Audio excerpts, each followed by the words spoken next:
జీవన వికాసానికి శ్రీ రామకృష్ణ ప్రభ యూట్యూబ్ ఛానల్ను చూడండి, సబ్స్క్రైబ్ చేసుకోండి.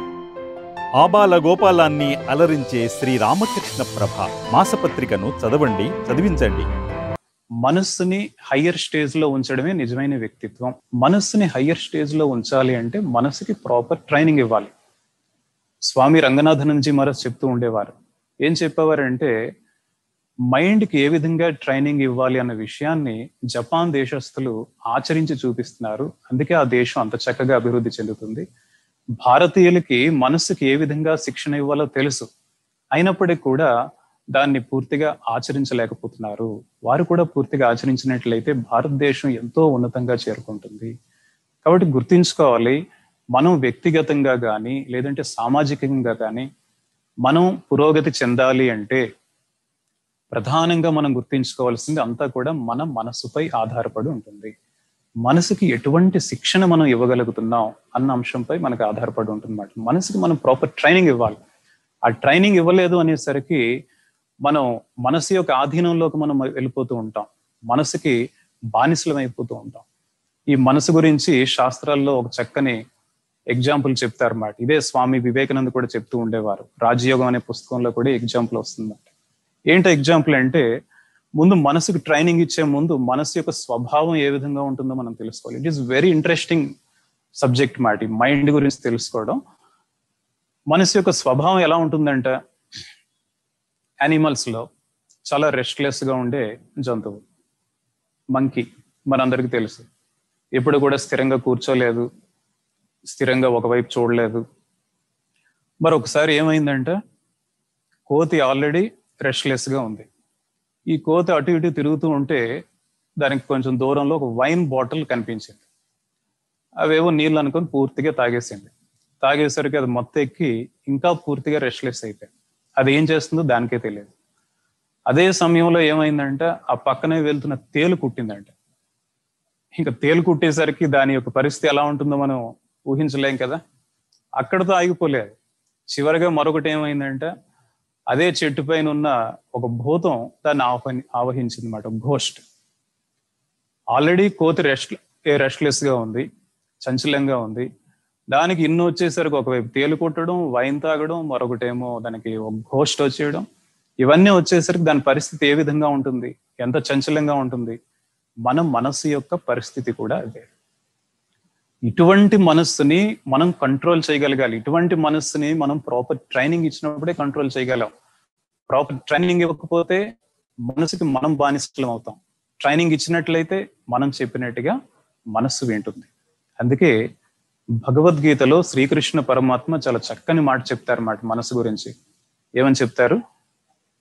ఎ trained mind acts like a friend, an untrained mind acts like an enemy. A trained mind acts like a friend. An untrained mind acts like an enemy. మనకు ఎంతో మంది friends ఉండొచ్చు. ఈ ప్రపంచంలో అందరికంటే కూడా నిజమైన మిత్రుడు, మనకి దగ్గర మిత్రుడు ఎవరంటే శిక్షణ ఇచ్చిన మనస్సు. మన మనస్సుకి ఎప్పుడైతే మనం ప్రాపర్ ట్రైనింగ్ ఇస్తామో ఆ మనస్సు మనకి అందరికంటే కూడా గొప్ప మిత్రుడిగా తయారవుతుంది.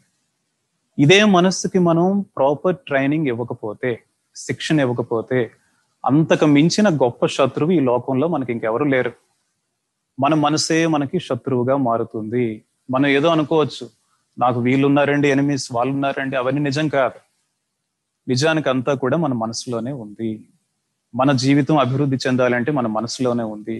కాబట్టి అందుకే శ్రీకృష్ణుడు చెప్తారు, A trained mind acts like a friend, an untrained mind acts like an enemy. కాబట్టి ఇక్కడ మనం జాగ్రత్తగా గుర్తుంచుకోవాలి, మనసుకి ప్రాపర్ ట్రైనింగ్ ఇచ్చినప్పుడే మనస్సుని మనం హయ్యర్ స్టేజ్ లో ఉంచగలుగుతాం. అదే కదా మనం చెప్పుకున్నది, మనస్సుని హయ్యర్ స్టేజ్ లో ఉంచాలి. ఉంచినప్పుడే నిజమైన వ్యక్తిత్వం. మరి ప్రాపర్ ట్రైనింగ్ ఇవ్వాలంటే ఏ విధంగా ఇచ్చే అవకాశం ఉంది? మనం ఏదో టీచర్స్ ట్రైనింగ్ అని వింటాం, లేదంటే ఐఏఎస్ ఆఫీసర్ ట్రైనింగ్ అని వింటాం, అన్ని సందర్భాల్లో కూడా వింటూ ఉంటాం. ఈ మైండ్కి ట్రైనింగ్ ఎవరిస్తారు? మైండ్కి ట్రైనింగ్ మనకు మనమే ఇచ్చుకోవాలి. మన మైండ్తోనే మనం ట్రైనింగ్ ఇచ్చుకోవాలి. మరి మైండ్కి ట్రైనింగ్ ఇవ్వాలి అంటే ముఖ్యంగా గుర్తుంచుకోవాల్సిన ఒక ఇంపార్టెంట్ పాయింట్, ఫౌండేషన్ ఏంటంటే, మైండ్ పవిత్రంగా ఉండాలి. ఒక పెద్ద బిల్డింగ్ కట్టాలి అనుకున్నప్పుడు ముందు మన ఫౌండేషన్ స్ట్రాంగ్ గా ఉన్నప్పుడే అన్నింటికీ కూడా తట్టుకోగలదు. లేదంటే చిన్న షేకింగ్ వచ్చినా బిల్డింగ్ అంతా పడిపోతుంది. అదే విధంగా ఒక గాలిపటాన్ని చాలా అందంగా తయారు చేసాం, అంత బాగుంది. అయితే దాని యొక్క దారం మనకి గట్టిగా ఉన్నప్పుడే అది చక్కగా ఎక్కువ సమయం వరకు ఉంటుంది. ఇదే విధంగా మనస్సుకి మనం ట్రైనింగ్ ఇవ్వాలి అంటే ఫస్ట్ ఫౌండేషన్ ఏంటంటే మనస్సులో ప్యూరిటీ మనం మెయింటైన్ చేయాలి. మనస్సు పవిత్రంగా ఉండాలి.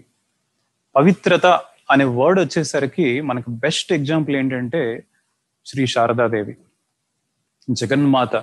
ఎవరినైతే మనం సరస్వతీదేవి, దుర్గామాత అంటామో, సీతమ్మ, వారే స్వయంగా ఈ యుగంలో శ్రీ శారదాదేవిగా అవతరించారు. మరి శారదాదేవి ఒకరోజు పౌర్ణమి రోజు దక్షిణేశ్వరంలో పౌర్ణమి రోజు రాత్రి చందమామను చూస్తూ ప్రార్థిస్తారు.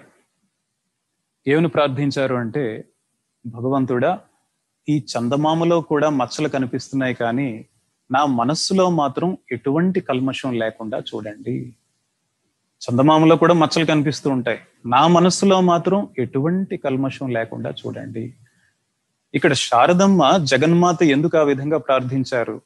మనలాంటి వాళ్ళందరికీ నేర్పించాలని. మనస్సు యొక్క పవిత్రత, ఆ పవిత్రత యొక్క గొప్పతనం ఏంటో మనందరికీ తెలియజెప్పాలని ఆ ప్రార్థన చేశారన్నమాట. కాబట్టి మనం గుర్తించుకోవాలి, మనస్సు పవిత్రంగా ఉంచుకోవడం అనేది it is very very important factor అన్నమాట. అది శారదమ్మ జీవితంలో మనం ప్రత్యేకంగా మనం చూడాల్సినవి ఈ ప్రేమ, అదేవిధంగా పవిత్రతను చూడొచ్చు. కాబట్టి మనస్సుని మనం పవిత్రంగా ఉంచుకోవాలి. మనస్సుని పవిత్రంగానే ఉంచుకుంటున్నాం కదా, పవిత్రంగా లేకపోవడం ఏంటి? అందరికీ కూడా ఆ విధంగా అనిపించవచ్చు, నా మనసు బాగానే ఉంది, నా మనసు ప్యూర్గానే ఉంది, ఇంప్యూరిటీ అనేది ఎందుకు అనుకుంటున్నాం మనం? చూద్దాం. దీనికి మనం అర్థం అవడానికి రామకృష్ణ పరమహంస వారు చెప్పిన ఒక మంచి ఉదాహరణ చూద్దాం. మనం ఎక్కడ పొరపాటు చేస్తున్నామో అర్థం అవుతుంది అన్నమాట ఆ ఉదాహరణతో.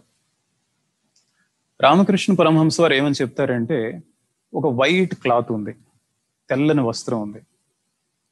తెల్లని వస్త్రం, చిన్న స్పాట్ కూడా లేదు, చాలా చక్కగా ఉంది.